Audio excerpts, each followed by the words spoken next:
Subscribe and share my channel Sudarsana. శ్రీమాత్రే నమః. శ్రీ గురుభ్యో నమః. శ్రీమద్దేవి భాగవతము 9వ స్కందము. పంచవిధ ప్రకృతులను స్పష్టీకరించుట. అంశము కళ కళాంశములను విశదముగా వర్ణించుట. నారద, నేను 4వ దేవి చరిత్రను వినిపించి తిని. ఇప్పుడు 5వ దేవి చరిత్రను వినిపించెదను వినుము.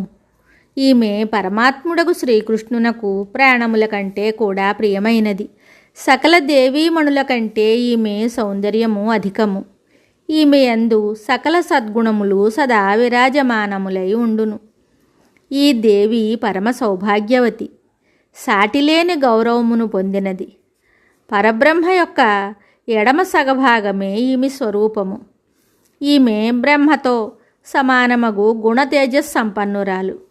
ఈమెను పరావర సారభూత పరమాధ్య సనాతని పరమానంద రూప ధన్య మాన్య పూజ్య అని పిలుస్తారు. ఈమె నిత్య నికుంజేశ్వరి, రాసక్రీడకు అధిష్టాత్రి. పరమాత్ముడగు శ్రీకృష్ణుని రాసమండలమున ఆవిర్భవించెను.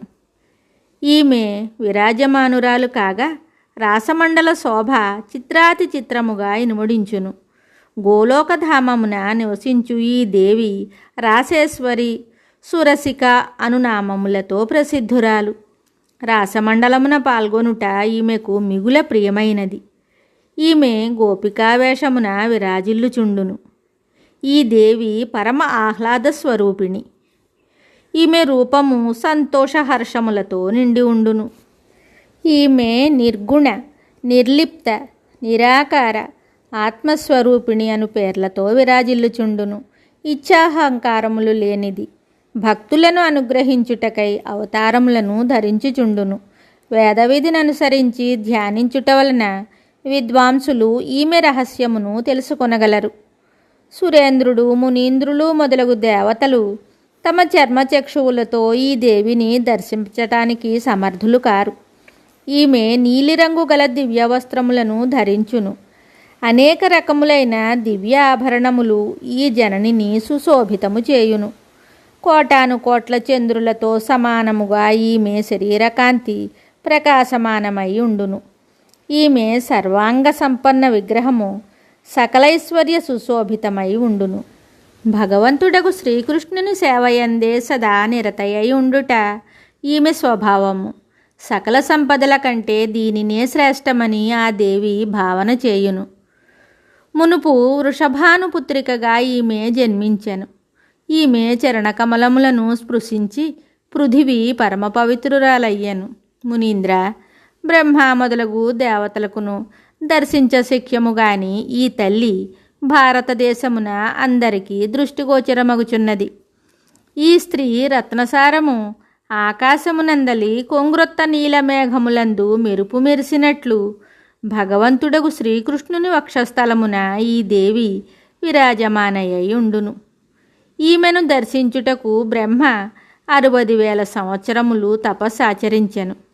ఆమె చరణకమల నఖదర్శనము వలన తన్ను తాను పరమ పవిత్రుడను కావాలనని ఆయన తపస్సు యొక్క ఉద్దేశ్యము. కానీ స్వప్నమున కూడా ఆయనకు ఆ భగవతి దర్శన భాగ్యము కలగలేదు. ఇంకా ప్రత్యక్ష దర్శనమును గురించి చెప్పనేలా. ఆ తపఃప్రభావమున ఆ దేవి బృందావనమునందు భగవంతుని ఎదుట ప్రకటిత అయినది. ధరాధామమునకు ఈమె ఎతెంచుట జరిగినది. ఈమెయే 5వ దేవి, భగవతి రాధా అను నామమున ప్రసిద్ధురాలు. ఈ ప్రకృతి దేవీమణుల యొక్క అంశలు, కళలు, కళాంశములు, కళాంశాంశల భేదములతో అనేక రూపములు. ప్రతి విశ్వమునందలి సకల స్త్రీలు వీరి రూపములుగానే భావించబడుదురు. ఈ 5గురు దేవీమణులు పరిపూర్ణత్వము సంతరించుకున్నవారు. వీరిని భగవతి విద్య అని అంటారు.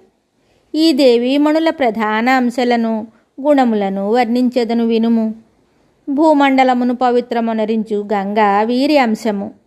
ఈ సనాతని గంగ జలమయి విష్ణుదేవుని పాదముల నుండి ఈమె ఆవిర్భవించింది. పాపుల పాపమయ ఇంధనమును దహించుటకు ప్రజ్వలితమైన అగ్ని ఈమె.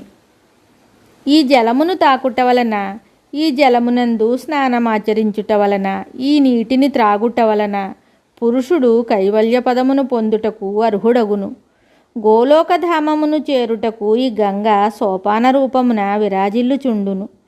ఈమె రూపము పరమ పవిత్రము. సకల తీర్థములందు నదీనదములందు ఈమె శ్రేష్ఠురాలని భావన చేయబడును. ఈమె భగవంతుడగు శంకరుని మస్తకమున జటాజూటమునందు నిలిచి ఉండెను.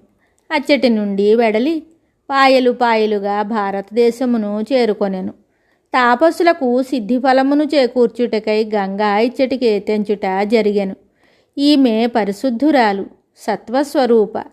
చంద్రుడు శ్వేతకమలము పాలవలే స్వచ్ఛమైనది. మాలిన్య అహంకారములు ఈమెను లేశమాత్రము కూడా తాకజాలవు.